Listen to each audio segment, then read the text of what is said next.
open for someone like me, it's going to be a stranger in a space, because the culture isn't designed to support someone like me or us or LGBTQ plus folk.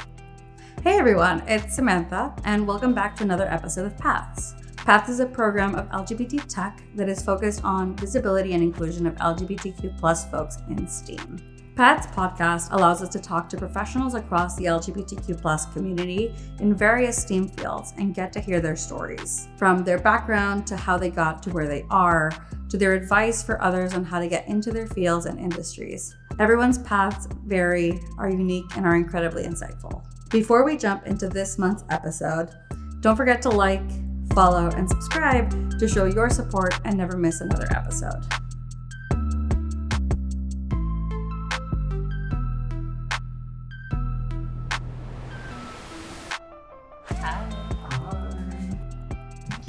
Thank you so much for being here with us today. We're so excited to feature you for a Paths interview. Could we just get started by, could you share your name with us and also your pronouns?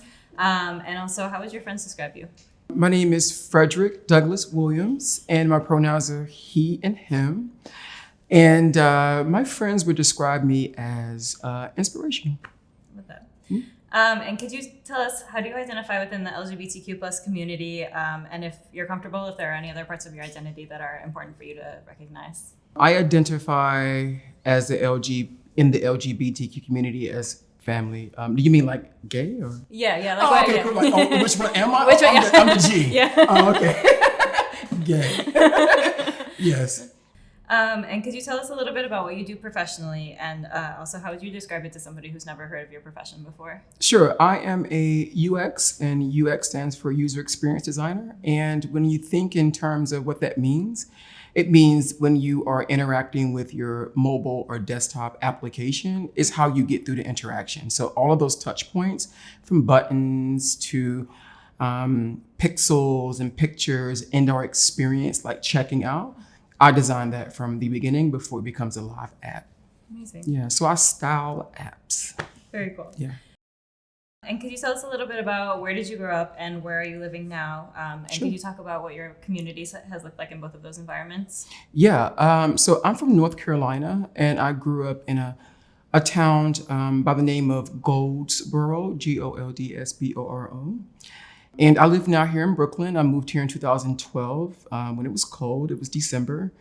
And I've been here ever since. When I was growing up in Goldsboro, I remember being very eccentric. I did not know, and I'm using old language, that anything was particularly wrong with me. You know, people used to point out the colors of the hue before I was even able to name it. But I came out very early at 13 years old. Once I got into that space, I'll call it, because I'm still updating my language. You know, I consider myself to be an old school gay. I stayed in it because I felt like I was home. Even from when we would misgender each other. There was nothing wrong with being called Miss Thing or girl, right? And now moving here into New York, I have spent the last, to be honest, 2 years trying to unlock all of that. And trying to put all of that in one sentence, because for a long time I thought that being gay and being Black couldn't exist in the same sentence. And I thought that I had to act out my desires from the time I would move my hands and the time when I would walk. I thought that those things were would kind of describe who I was, but I always wanted to be just described as being human. So now I'm having fun, I'm learning, and I'm still growing. And do you remember when you first started kind of understanding your LGBTQ plus identity and what that was like for you? Yeah, I was actually on the couch. I know it's going to sound cliche, but I was watching Diana Ross perform in Central Park, and she was singing the song like, I Want Muscles. And there was something about the song that it made me feel something, right? There was also times when we would play mommy and daddy, and I was always end up being mommy. And when the crowds were unbalanced, I always ended up having a husband or a boyfriend, and everybody else had, like, you know, their partnership, which would be heterosexual, I guess, at the time. I remember feeling a certain way, but I didn't have a word to describe it. But I actually thought thought, now that I'm thinking now, that I just was who I was. But I remember at some point feeling some bit of a shame, or I try to hide when I would like play with Barbie dolls. But I just liked her because she had hair, you know what I mean? I didn't like G.I. Joe because he had painted hair. I could comb it. But that's what it looked like. And people used to really, call me like the big F word and call me a girl. But I really did not pinpoint that until I got a call from a friend, and she had gone off to see her dad for spring break. And she called me from Florida. We had dropped her off in North Carolina at the airport in Raleigh. And she called me and told me, when I get back home, we need to talk. When we got back home, we talked, and she said I was gay. And I didn't think I was gay because I didn't know what that was. But later on, as I got into it and started to grow, I knew that I was, because it just made sense. Something about like understanding yourself through a Diana Ross song is so awesome. through that and through that one person. When I told her that I was gay and I confessed, and it just rolled out, she did not make me feel indifferent. And I thought that that would be the experience moving forward from everyone, but it was not. It's important to have that experience as such like a core experience, Yes. though, so that that should be the expectation. I mean, not the Yes. expectation, but that should be what we. Yeah, I said that early on in this conversation because I realize now how important it is. Yeah. Yeah. And did you have access to queer spaces as a younger person, or do you remember what your first kind of queer spaces looked like?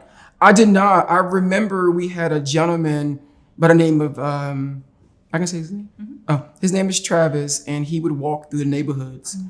And everyone called him like the F word Travis, coming from a small town. So like, I guess everyone has to have like a nomenclature to their name or whatever. Like, I was whatever, Fred or whatever. But he used to walk through all the time, and we would see him, but he was notorious for like defending himself. Mm-hmm.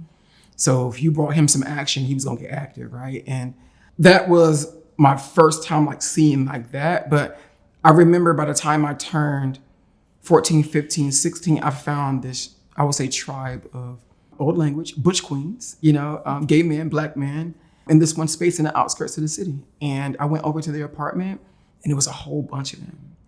Voguing, parting their hair. Some people had, chemicals that made it like lay, whatever, certain ways. And they were just having a good time. And I remember being in the kitchen and hearing Travis come in. And I was in the kitchen scared because I was like, if he sees me, then he's gonna know.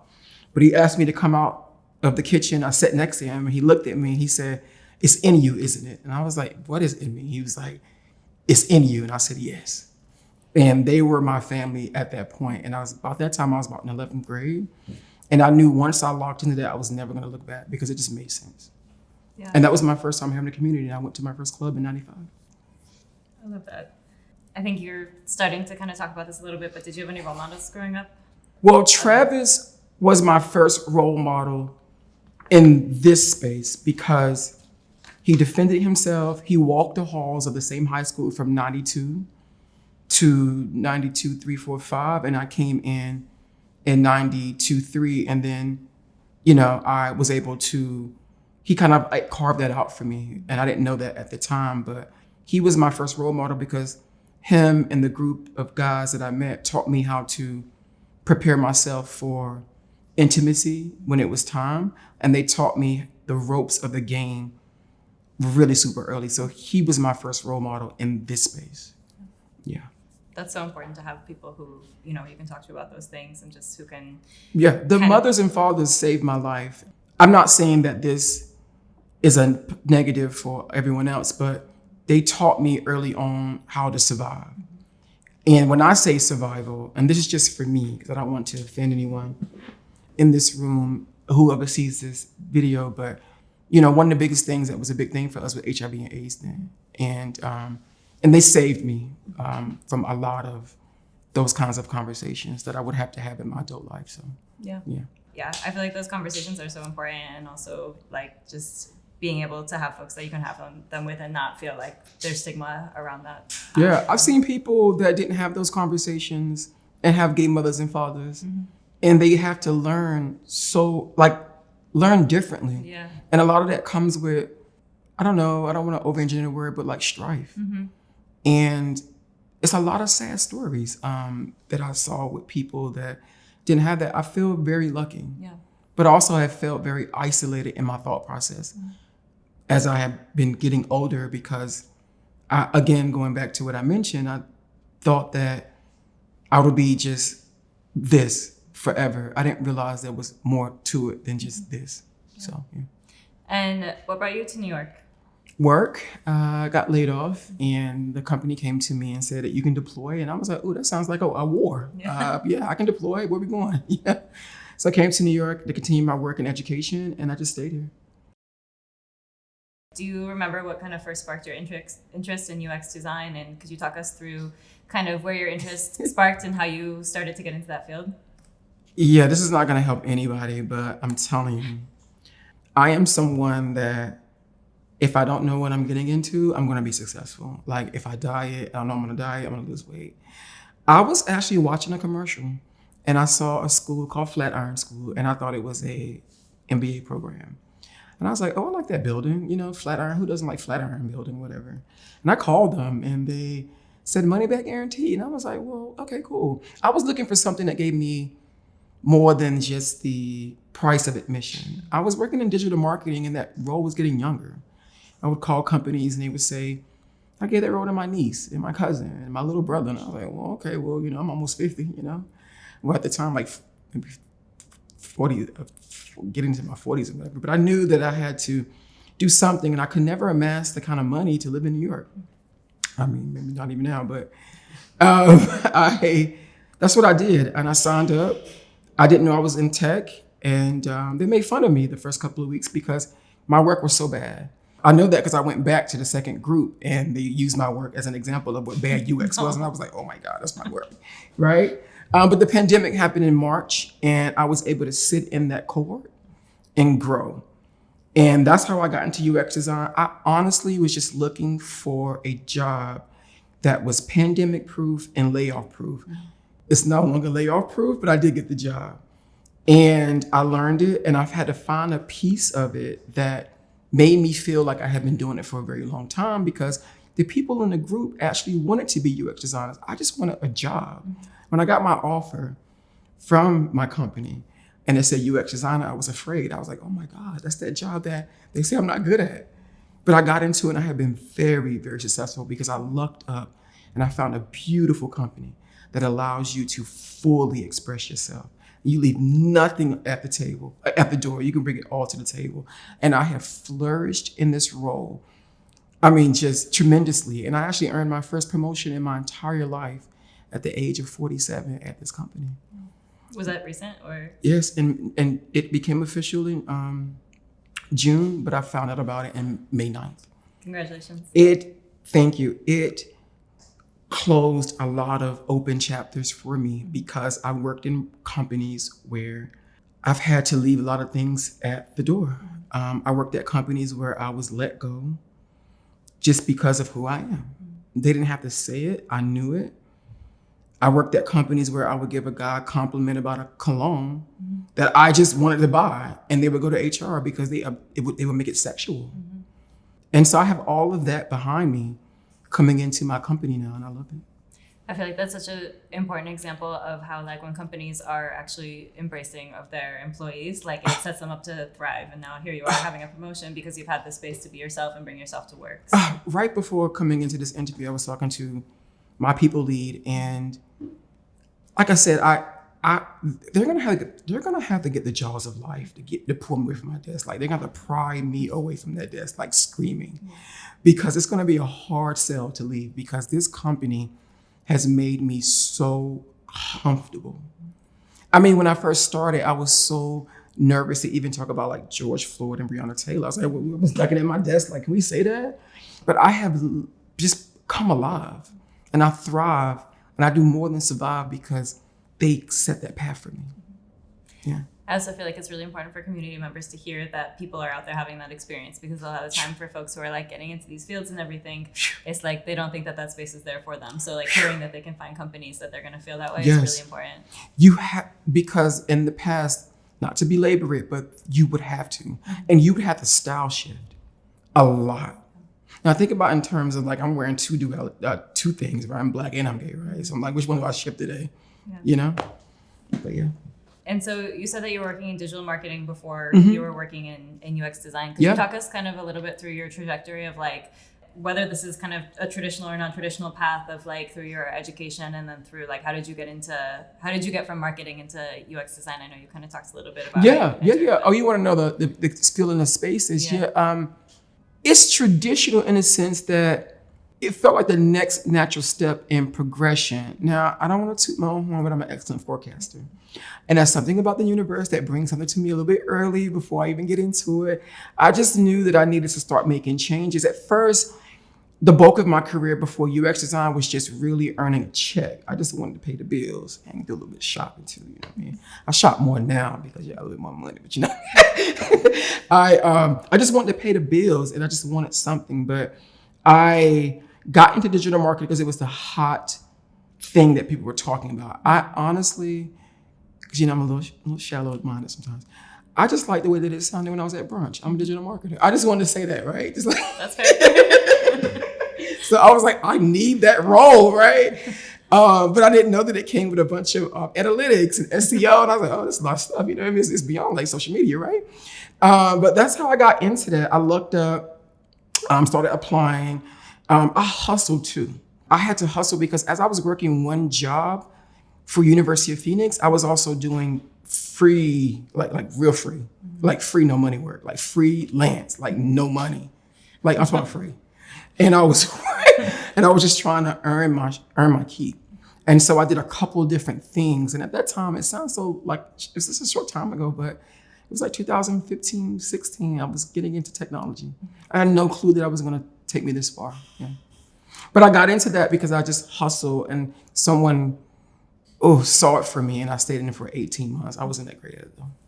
When you were doing kind of that work for free and like for free. Yeah, freelance. when you were volunteering for time. For real. Was there anything that you felt would be useful, like say that you were talking to somebody who's looking to get into that field, or maybe some of this also applies to UX, like was there anything that you did to build your resume that was useful during that time or anything? With digital marketing? Yeah. Yes. Client facing, going into rooms with people who were on like housewife shows and people that were building technology platforms at the time. I learned what it meant to talk to a C-level executive or a CEO or somebody just had money.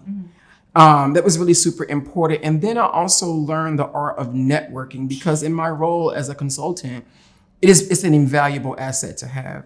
Those are two things that I could definitely remember. And then also at the time, just trying to get into it and being a freelancer, I had to learn the art of entrepreneurship, which works really well now because everything that I do is honestly, even though I get paid from a company, it's really me projecting my own business onto a client.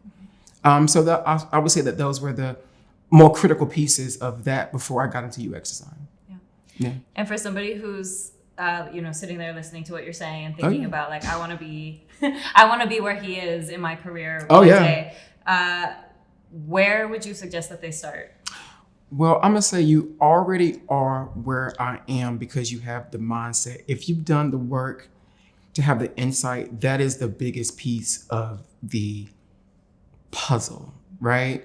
I would say if you were looking to get into UX, you have to figure out what you like about UX. Because I got in when it was really hot. I mean, the boot camps were flowing. The jobs was like, all down your timeline. And now that is gatekept. That's closed off now. If you want to get into UX, you have to show that you can actually do the UX process, the agile process, the design thinking process. And then in terms, it's not something that you can do, and I'm not trying to gatekeep. It's not something you can do 1 or 2 times. It is a continuous process of learning. And then you have to learn in pockets. Because once you learn one thing, here come AI. And here come something with AI genetics, whatever it's called, something else I'm learning. Now I'm doing a PowerPoint deck using all illustration with AI. It's not a lot, right? But it's something that you have to go and get trained in first. You can also do it without that. You can actually do it and learn yourself, but it's a longer process. You need something to give you, and I tell people all the time, first you have the mixtape, but you need that real contract. You need a Sony contract, right? And so a boot camp is going to give you that. And so it gives you a little credibility, and then you have to keep practicing. That's what I would say. Yeah, that's good advice. Yeah. And you've kind of talked about this a little bit, but have you felt like you found that the space around like UX design, and you talked a little bit about like your experience in your work, but like I don't know if you've had other workplaces or in your boot camp or just in networking spaces, like how has that felt navigating those spaces as a LGBTQ person? Like, have you felt like there's space for you? Has it felt? Yeah, I do feel like there's space, but I do want to back up and say that I had to work myself out of that shell shock. I mean, I've gone through a lot of cultures and spaces that was challenging for me. So just starting in the design career, I was a bit shell-shocked. I didn't know what I could say I could do, and it was hindering me from being creative. But the way I navigate it now is I navigate it with my work. It has nothing to do with my hands. If I want to sashay through the building, if I wear like a tight shirt to work, if I wear, it has nothing to do with any of that. It's all about my creativity. And for the first time, I navigate a space with my output. And so based on your personal experiences, thinking about the larger like tech world or kind of design world, do you feel like that industry kind of poses barriers for entry for LGBTQ folks? You know, I wouldn't say the industry poses barriers, but when you put humans in any path, they can dictate anything because of biases. And I don't know, maybe an experience of someone like me that they would be the barrier, the people, because the work is there. And if a company doesn't have a path open for someone like me, it's going to be, like a stranger in a space, because the culture isn't designed to support someone like me or us or LGBTQ plus folk, because it's not there. So the people that's before you won't have that notion. It'll be one or two people that say, I like you. Not that it's all about like, but understand you. What feedback would you give to those companies or the people who are kind of like defining the culture? Like if you had maybe one or two pieces of feedback of like, this is what you could do to make like either me or like me and my other LGBTQ colleagues feel welcomed and supported here, what kind of tips would you give? Besides dragging the camera up here and just like,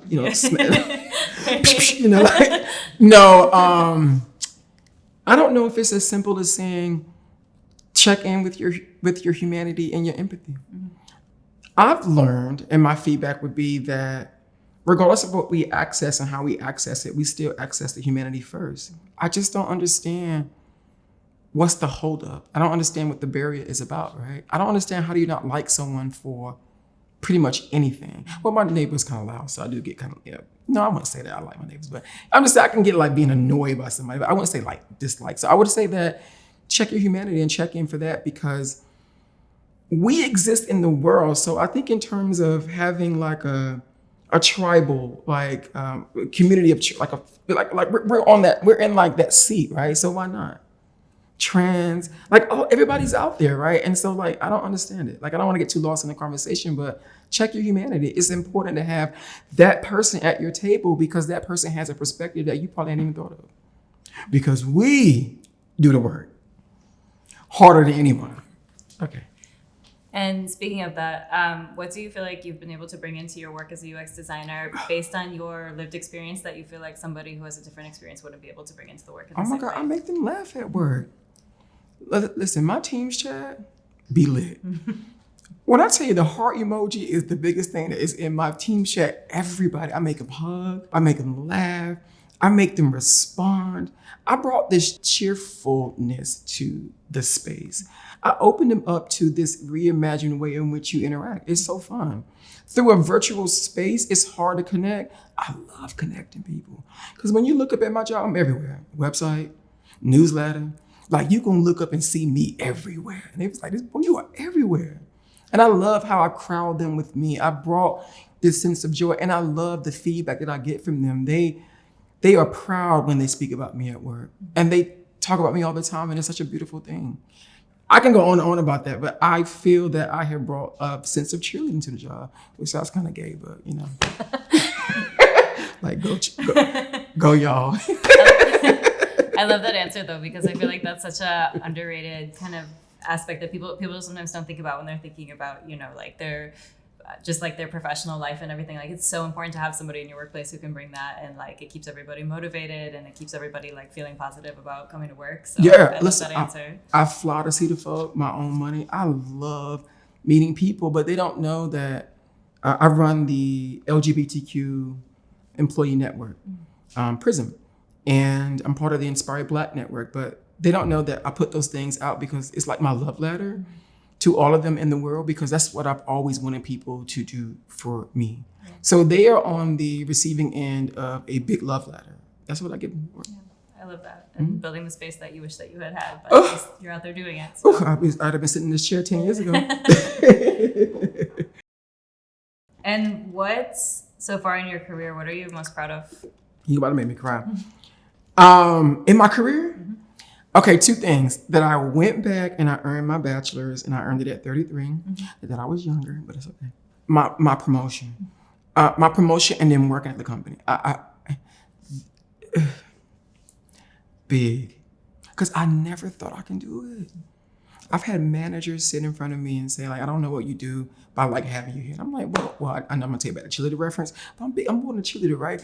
I have managers that just want to be friends. Like, it's my achievement is getting into something that I love, making the kind of money that I can pay my bills, being in a space that I don't have to do the traditional route for gay men like me, and then earning my promotion. It's big. Because it's recently new too. So if you ask me like 10 more years from now, it might be something different, but that's it.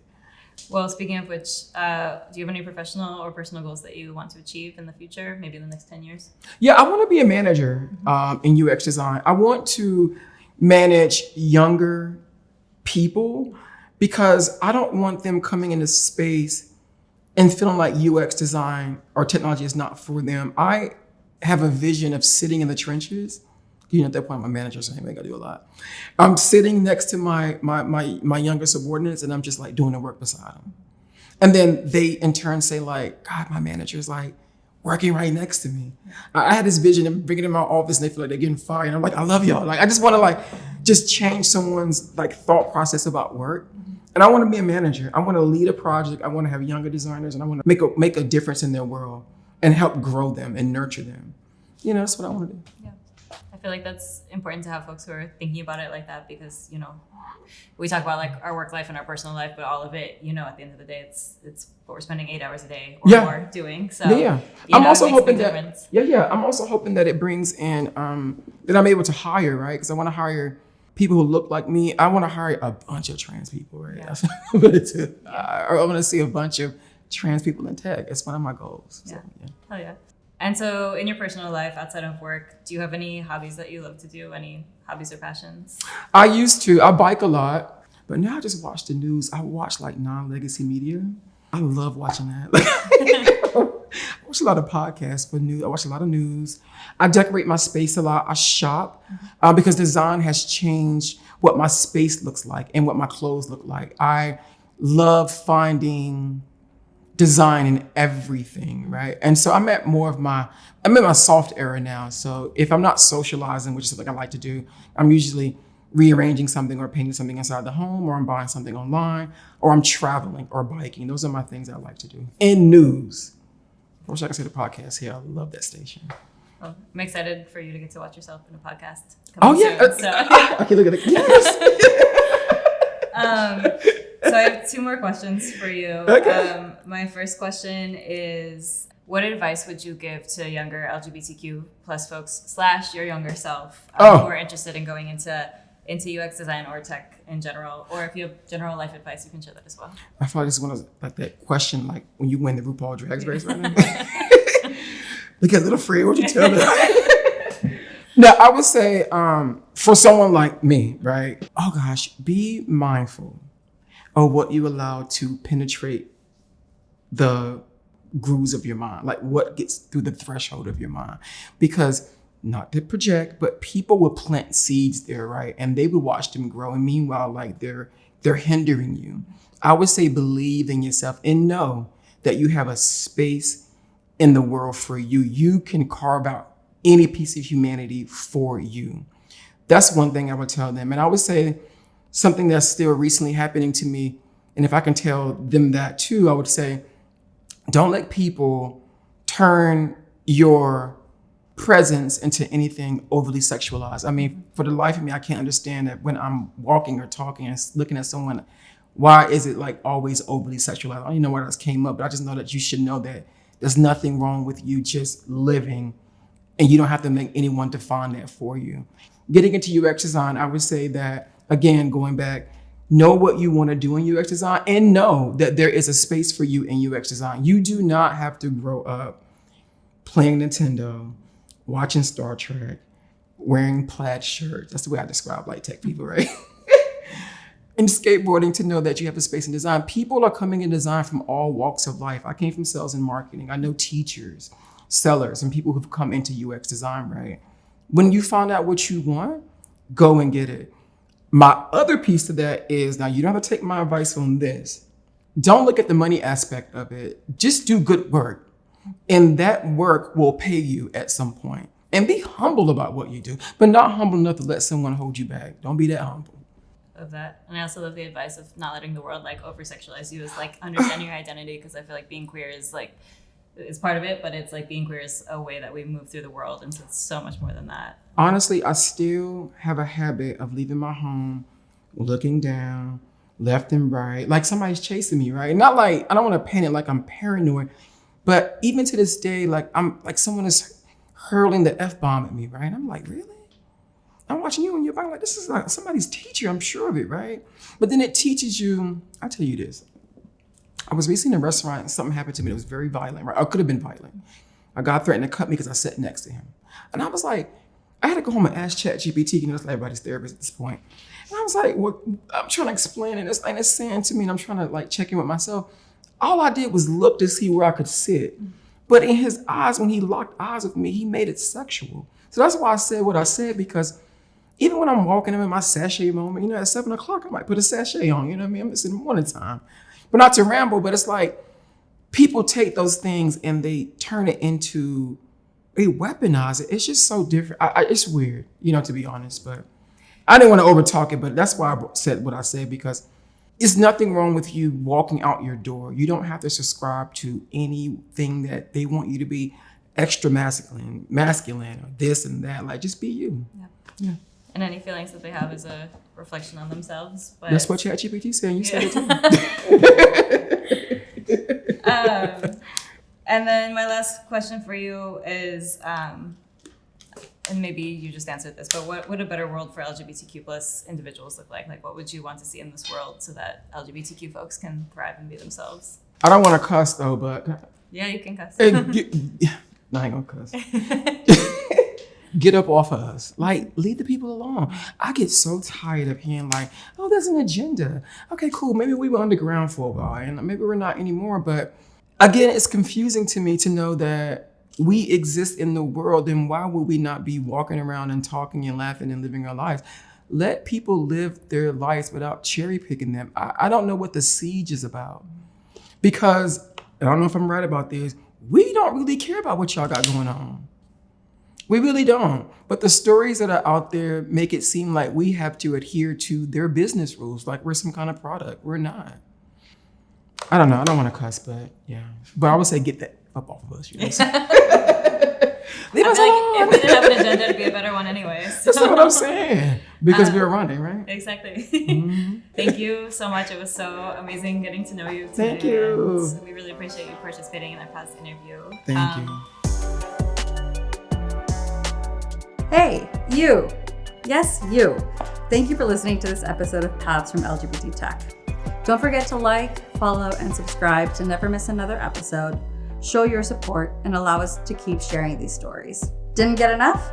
Check out past interviews to hear from more amazing queer professionals in science, technology, engineering, art, and math. See you next time.